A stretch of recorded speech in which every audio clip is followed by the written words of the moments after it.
Prehistoric Emergence, o famoso analog horror socioeconômico disfarçado de terror com dinossauros. Na minha humilde opinião, o que destaca esse analog horror de qualquer outro com temática de dinossauros é o simples fato de que essa história tenta nos mostrar os resultados dessa calamidade em todo o mundo, principalmente no setor econômico e social. Eu sei que falando assim a coisa parece bem chata e parada, mas acredita, não é. Não é à toa que essa série já tem 2 capítulos e ambos já passaram da marca de 1 milhão de visualizações. Essa história é realmente muito boa, e esse mérito vai pro seu criador. A história já teve continuação há um tempo, e a melhor forma de vocês verem tudo é em primeira mão lá no canal do criador, e o link tá aí na descrição. E dito tudo isso, meus amigos, Prehistoric Emergence 3. Rapaziada, antes desse vídeo aqui iniciar, eu tenho que dar um aviso extremamente importante pra todo mundo que vê esse canal, principalmente pra quem assina o Seja Membro. Presta atenção. O Seja Membro desse canal vai ser desativado, e eu vou estar fazendo isso por um motivo em específico. Eu tenho um canal secundário chamado Seu IP, onde eu posto gameplays semanais e faço live umas 2 vezes por semana. E lá naquele canal eu criei um Seja Membro. Lá eu consigo entregar vídeos em antecipado, e no chat ao vivo, os membros além de terem destaque, também têm emotes exclusivos. Então faz muito mais sentido o Seja Membro estar ativo lá do que aqui. Então, para quem tinha a assinatura do Seja Membro aqui, essa assinatura vai ser finalizada e se você quiser, continua assinando lá no seu IP. Lá tem regalias. E para quem não assinava o Seja Membro, relaxa, nada vai mudar para você, você vai continuar tendo acesso a tudo da mesma forma, tá tudo tranquilo. Você já me ajuda bastante só assistindo. Muito obrigado e bom vídeo.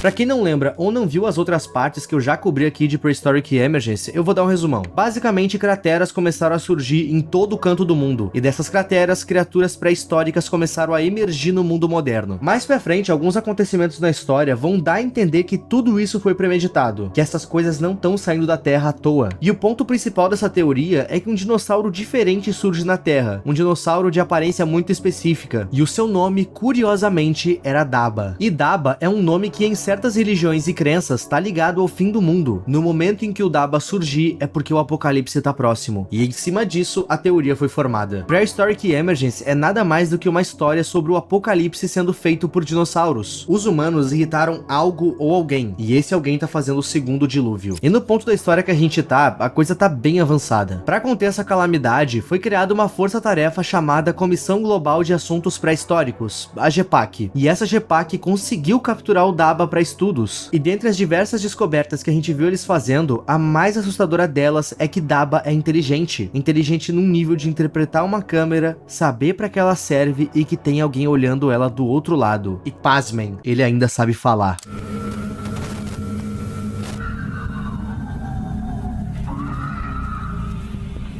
Ok, agora vocês têm um resumo mais porco e ligeiro que eu já fiz na história desse canal. Vocês conseguem ver esse vídeo aqui só com essas informações, mas se quiserem um resumo melhor, tem os outros vídeos aqui na playlist.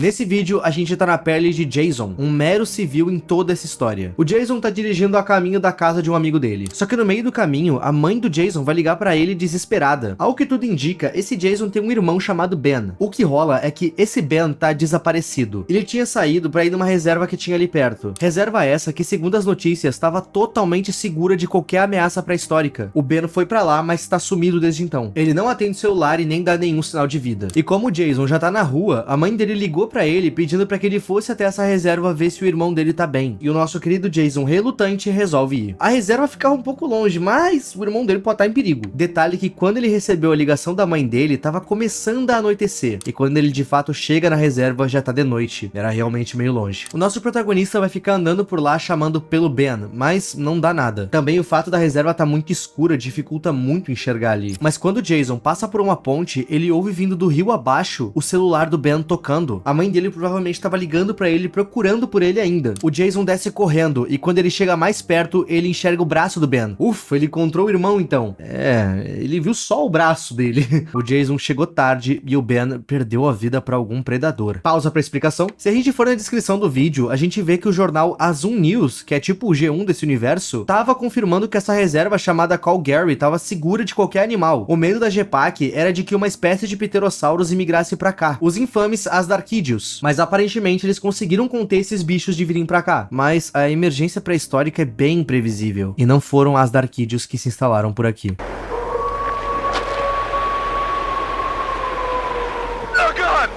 Alguma espécie de lobo ou cachorro pré-histórico se instalou pra cá, e isso aconteceu muito provavelmente no próprio dia que essa gravação tá sendo feita. Afinal, o que tem na descrição dá a entender que a GEPAC tava de olho nessa reserva, visando mantê-la segura, mas ela não tá mais. E o Jason teve o mesmo final do próprio irmão. Próximo vídeo.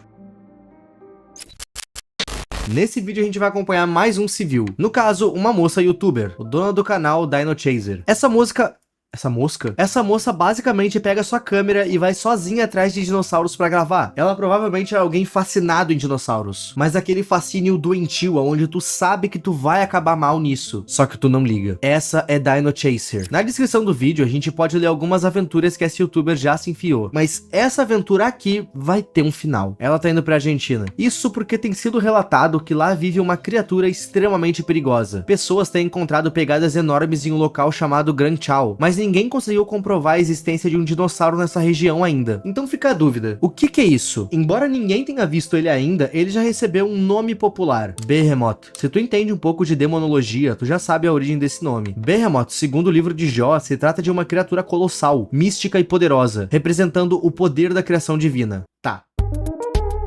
Dino Chaser pegou um avião pra tomar um chimarrão e procurar Behemoth. Quando ela chega na tal reserva, ela não vai encontrar nada de imediato. Até que de repente, andando por lá, ela vai começar a sentir um cheiro muito forte e muito ruim. Inicialmente ela vai pensar que é cheiro de feijão, mas quando ela chega lá, ela nota que era cocô. Era merda. Ela realmente encontrou uma pilha de cocô. E apesar do cheiro ser uma desgraça, tanto que ela acaba vomitando, essa pilha de troço é um bom sinal.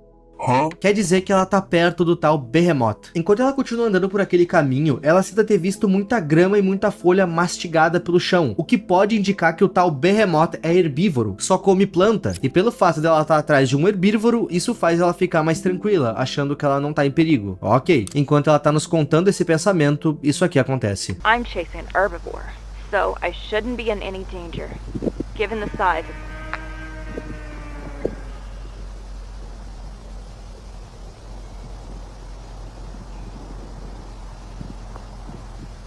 Ela conseguiu encontrar Behemoth. Ninguém tinha conseguido encontrar ele até então, que parece até um pouco meio acaso demais, né? Mas é a vida. Pelo fato de Behemoth ser um herbívoro, ela decide chegar mais perto dele. Afinal, passagem dos Estados Unidos até a Argentina não deve ser barato pra só ver a coisa de longe. Vai chegar um momento que ela vai estar bem próxima dele, mas isso não é o suficiente. I need to get a closer look. Ela vai se aproximar tanto que ela vai ficar embaixo desse dinossauro, que eu acredito que seja um brachiosauro. Mas, ela tentou voar perto demais do sol. E quem faz isso, se queima.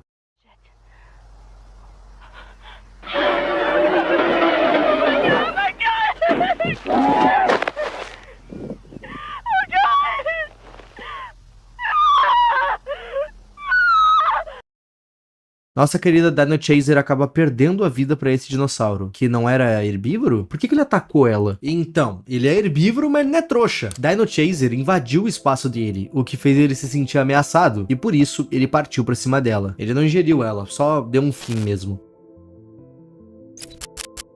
Ok, é a partir daqui que esse vídeo realmente começa. Prehistoric Emergency agora vai assumir a roupagem de minissérie em found footage, abandonando completamente a estética analog horror. E a gente vai começar essa história vendo um homem em casa. Ele tá gravando um vídeo sobre culinária pré-histórica. Sim, animais marinhos e terrestres pré-históricos agora estão virando refeições da elite. E a gente tá acompanhando um cara mostrando um prato feito com lulas pré-históricas. Então tá bom então. Na casa desse cara vive ele, seu filho pequeno e a sua esposa. E na porta da frente, eles têm uma Alexa com um sistema de reconhecimento de voz de segurança. Esse reconhecimento de voz abre a porta da frente a qualquer momento que uma voz da família for ouvida pedindo para abrir a porta, o que na minha opinião é uma ideia muito burra. E bom, o nosso protagonista ouviu que a porta foi aberta, ou seja, a esposa dele chegou. Nisso ele começa a falar com ela normalmente, mas ele não recebe resposta nenhuma, e então o alerta começa a apitar na cabeça dele. Ele levanta e vai até a porta da frente para se deparar com ela escancarada. Nisso ele vai começar a ouvir um barulho do corredor onde ficam os quartos da família, e quando ele vai lá ver, ele ouve isso. What the? Tinha algo com uma voz parecida com a da sua esposa pedindo pra que a Alexa abrisse a porta da frente. Lembra do reconhecimento de voz? Pediu pra Alexa abrir a porta, ela abre. E isso estava configurado pra voz do pai da família, pra mãe e pro filho. Alguém tá se passando pela mãe pra entrar na casa e conseguiu. O nosso protagonista caminha até o corredor pra ver se encontrava sua esposa ou seu filho. E na porta da frente do quarto do filho, sangue. E isso.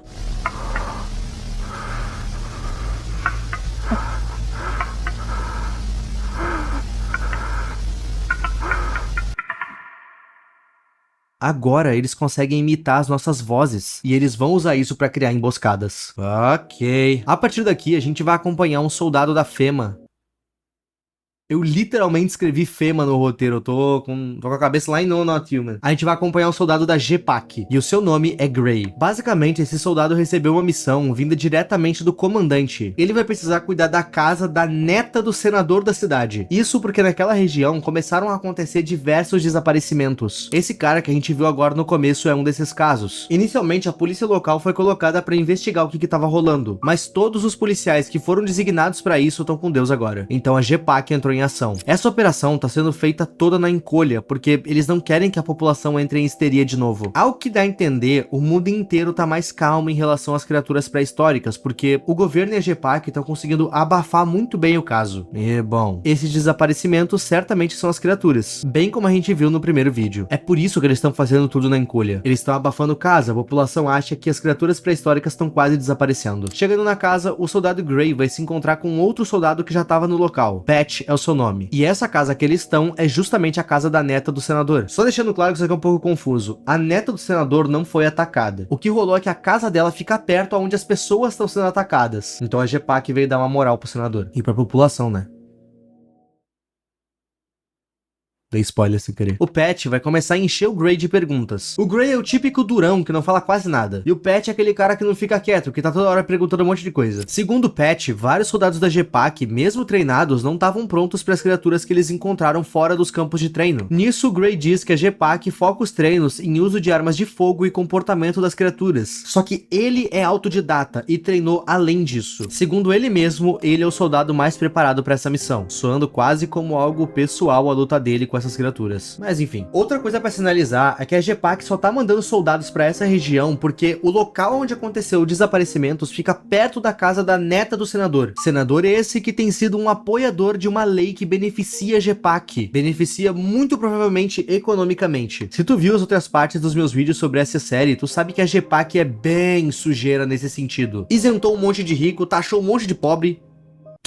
Começa a bandeirinha do comunismo aqui atrás de mim, tá ligado? Mas é literalmente isso, eles colocaram umas taxas absurdas pra financiar essa guerra, mas as pessoas que são bilionárias estão isentas de qualquer taxa. Não faz o menor sentido. Eu creio que essa lei que o senador é a favor seja algo sujo também, mas não dá pra saber ainda. O ponto é que os soldados têm uma missão pra cumprir. Uma coisa que chama a atenção do último ataque que a gente viu no início desse vídeo é que o dinossauro conseguiu abrir a porta da frente. A gente viu que foi porque eles conseguem imitar as vozes das pessoas, mas os soldados ainda não sabem disso. Outra coisa que chamou a atenção deles é que as marcas de dentes que tem no corpo não batem com nenhuma marca de mordida que eles já tenham registrado. O que quer dizer que essa coisa que atacou no começo do vídeo, que abriu porta, é um ser novo. Algo que ainda não tinha surgido. Mais tarde naquele mesmo dia, os dois saíram por dentro das matas próximas daquela pequena cidade pra procurar vestígios. E também pra caçar a coisa que invadiu aquela casa. E durante essa caminhada, o Pat vai fazer mais perguntas. Ele tá perguntando sobre a missão em si, do porquê que eles estão fazendo aquilo, que no ponto de vista dele não parecia tão profissional. E nisso, o Gray resolve explicar exatamente o que tá rolando. A GPAC mandou 2 soldados pra cá pra ajudar as famílias dos desaparecidos e encontrar eles, pra cuidar das pessoas e passar segurança em meio àquele caos todo, né? Não. A GPAC tá aqui fazendo esse showzinho com esses 2 soldados, tudo pra conseguir limpar a barra deles com esse tal senador. A GPAC tá com o filme meio queimado por conta de um acontecido. Soldados da GPAC estavam numa missão de eliminar Quetzalcoatlus, que estavam fazendo um ninho em cima de uma escola. Os soldados tinham visão da criatura. Eles estavam prontos pra atirar. A escola tava trancada sem ninguém dentro, não era pra ter ninguém na área. Mas é aí que tá. O Quetzalcoatlus estava na escola porque ele tava perseguindo uma pessoa. Um adolescente chamado Aiden Lewis estava no local na hora. Nisso a GPAC mandou que os soldados não abrissem fogo, afinal tinha um civil na linha de tiro. Mas um soldado acabou quebrando o protocolo. E o pior aconteceu. Aiden Lewis perdeu a vida por uma bala perdida disparada por um soldado da GPAC. Foi um acidente, mas ainda assim uma tragédia. E nisso a GPAC perdeu toda a sua credibilidade como força-tarefa, exceto por esse senador. Ele parece ser a única única pessoa que ainda leva a GPAC a sério. Então, respondendo a mim mesmo, não, a GPAC não tá aqui porque eles se importam com civis. Eles estão aqui para tentar impressionar esse senador, para que assim ele continue beneficiando a GPAC e concordando com a tal lei. E com todo respeito, soldado Gray, teu treinamento extra aí que tu falou não serviu de nada, porque tu simplesmente não viu que o dinossauro que vocês estão caçando tá bem atrás de vocês só seguindo.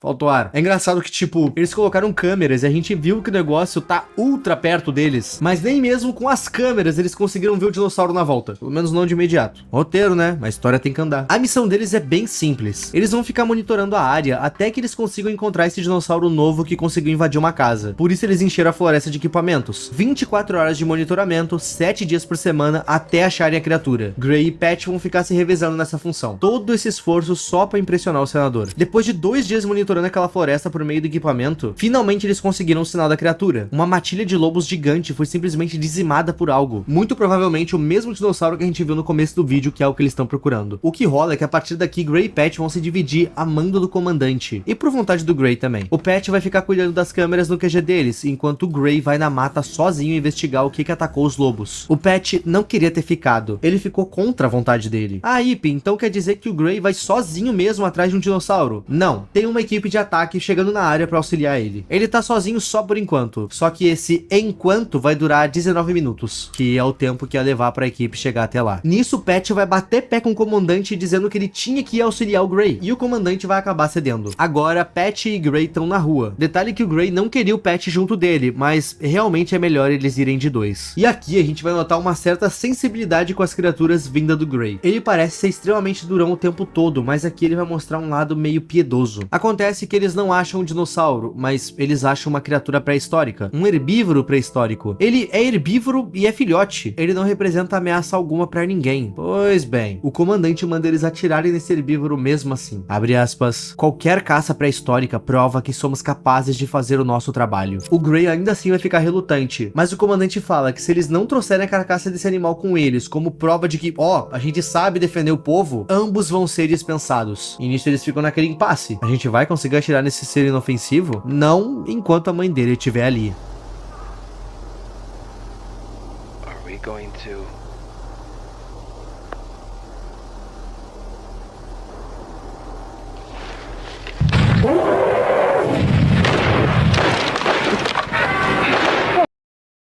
O que parece ser um Triceraptor gigante aparece bem na hora, obrigando os soldados a abrir fogo. Esse local onde eles estão é aquele mesmo parque onde o Ben foi atacado no começo do vídeo. O mesmo que a gente leu que a GPAC estava orgulhosa de ter deixado seguro. A gente sabe disso por conta da matilha de lobos, que tá sem vida, como a gente viu. Até agora a gente viu lobos selvagens, dinossauros inteligentes e um Triceraptor. Passa e passa vídeo e a GPAC continua competente igual. Nessa parte a gente vai estar na visão do Patch. E dá pra ouvir que o Gray ficou pra trás lutando enquanto o Patch só meteu o pé. Um parceiro assim eu preferia estar sozinho. Depois de correr bastante, o Patch se acalma. Ele empunha sua arma e decide voltar pra ajudar o Gray. Mas isso aqui acontece.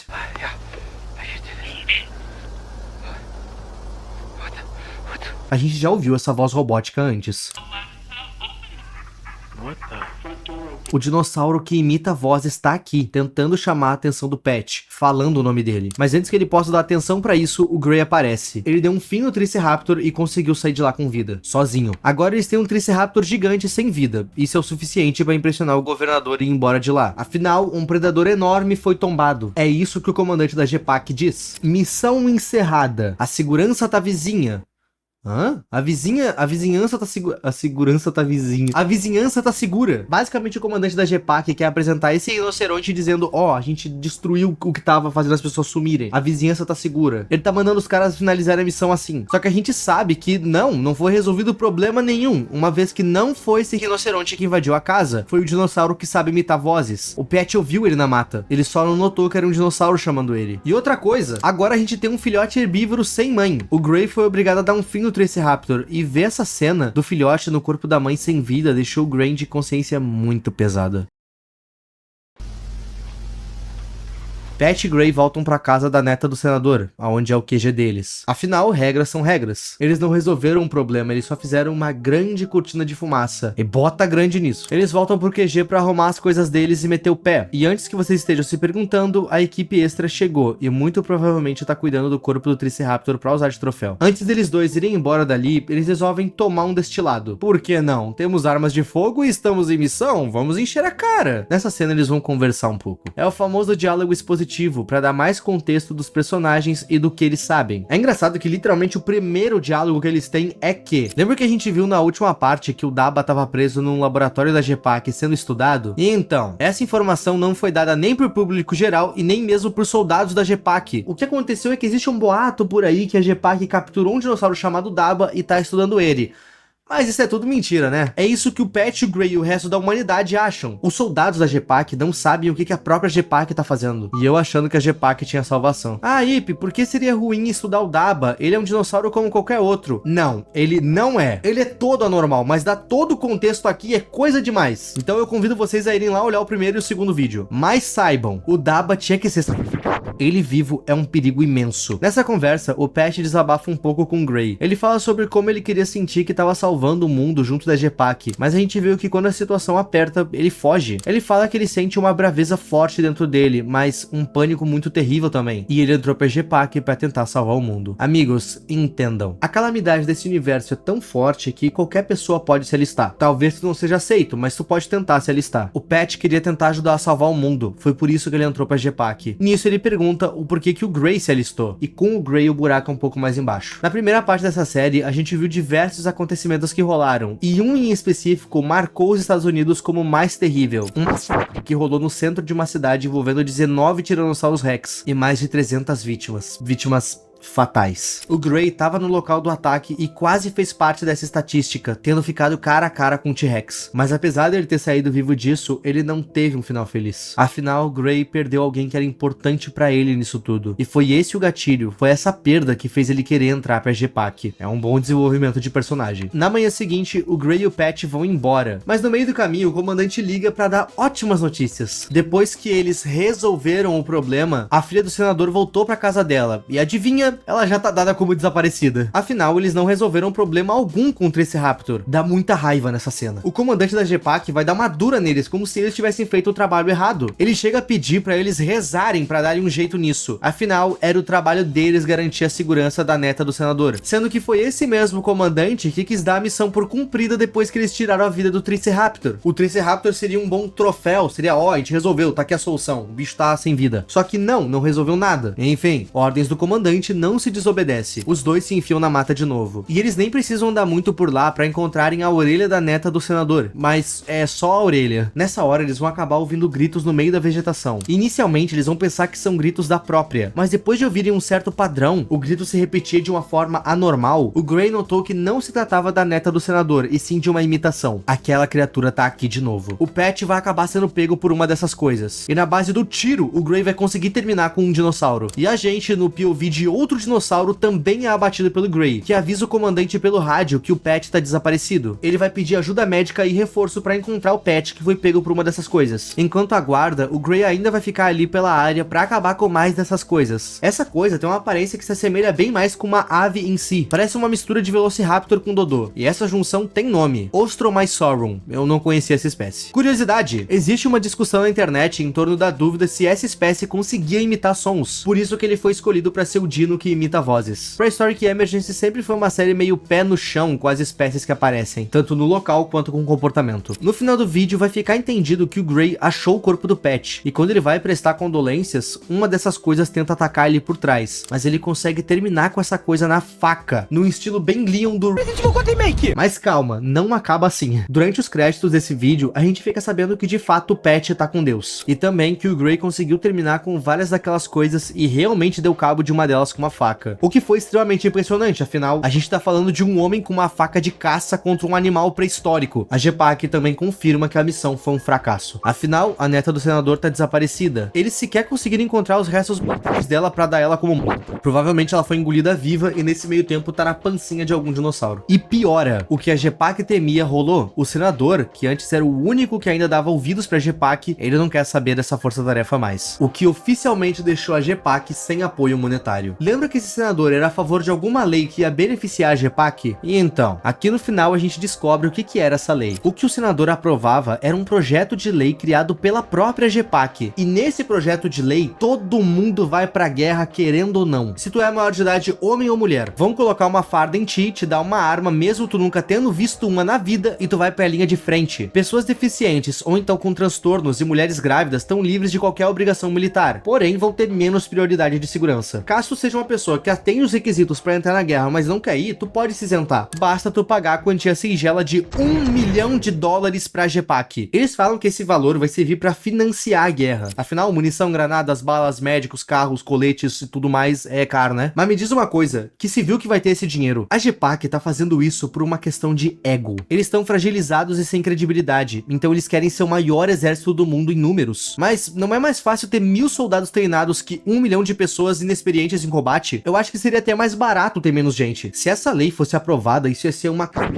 Pessoas inexperientes iriam morrer por conta de um líder mais inexperiente ainda. Nesse vídeo a gente viu que o maior vilão dessa história são dois. As ameaças pré-históricas que estão só agindo por instinto e o comandante da GPAC que só tá agindo por ganância. Ele consegue zerar o bingo de decisões erradas. Desde a primeira temporada a gente vê que a GPAC tá agindo de forma extremamente inexperiente. Desde colocar soldados armados com um Orten em campo de guerra, até mesmo perder de vista 19 Tiranossauros Rex. Olha o tamanho desse bicho, como que perde ele de vista? Eu não sei, mas a GPAC conseguiu fazer isso. E agora eles estão sem apoio pra essa lei horrível e sem dinheiro. O comandante fala que eles deviam pegar todos os fundos que sobraram destinados a programas de treinamento e dinheiro que seriam para dispensas médicas de soldados. Ele quer pegar todo esse dinheiro e investir nos estudos do Daba, o dinossauro que tá preso com eles, que é praticamente uma arma biológica. O problema dessa arma biológica é que ninguém controla o gatilho. Essa arma atira em quem ela quer. E é isso aí mesmo que tu ouviu. O dinheiro que era usado para treinar soldados e auxiliar nas despesas médicas de soldados feridos em combate vai ser todo usado para financiar estudos de um dinossauro que é um perigo tá vivo. O comandante da GPAC tá traindo os soldados dele fazendo um desvio de verba. Isso é crime? E eu tô bem curioso pra ver como isso vai se desenrolar. Sendo sincero, eu espero que a próxima parte seja a última. Eu acho que o Prehistoric Emergence tá muito bom ainda, mas isso aqui tá numa linha tênue entre ser bom contando a história e virar um Mandela Catalog 2, que não dá pra entender nada do que tá rolando de tão confuso. Eu acho que a evolução técnica dessa série foi muito bem-vinda. O live action não ficou tosco e também não atrapalha. Se a próxima parte dessa história for final, o que eu espero que seja, eu acho que eles devem focar totalmente na parte interna da GPAC e no Daba. Isso aqui tem tudo pra ser um ótimo season finale, mas a gente só vai descobrir quando essa parte sair. E falando em season finale, 2025 chegou no fim, meus amigos, e com ele várias metas foram alcançadas. Muita coisa rolou nesse ano, mas muita coisa mesmo. Sempre quando eu acho que eu cheguei no ápice do que eu poderia construir, criar ou conhecer, vocês vão lá e me surpreendem de novo. Eu tô muito ansioso pra 2026. 2 milhões, metas. 2026 vai ser um ano que eu vou explorar muitas formas de criar conteúdo. Lives, Instagram, eu realmente tô planejando muita coisa. E eu espero que o seu 2025 tenha sido ótimo e que o seu 2026 seja melhor ainda. Esse aqui é o último vídeo do ano. Semana que vem não vai ter vídeo por conta do ano novo. Então, a gente se vê em 2026, meus amigos. Eu espero todos vocês lá. E pela última vez no ano, obrigado por terem ficado até aqui comigo mais uma vez. Muito obrigado aos membros. Essa é a última vez que eu tô falando isso nesse canal. Membros que quiserem migrar lá pro seu IP, o convite tá aberto. Muito obrigado aos membros. E a tu que tá vendo esse vídeo até aqui. O meu nome é IP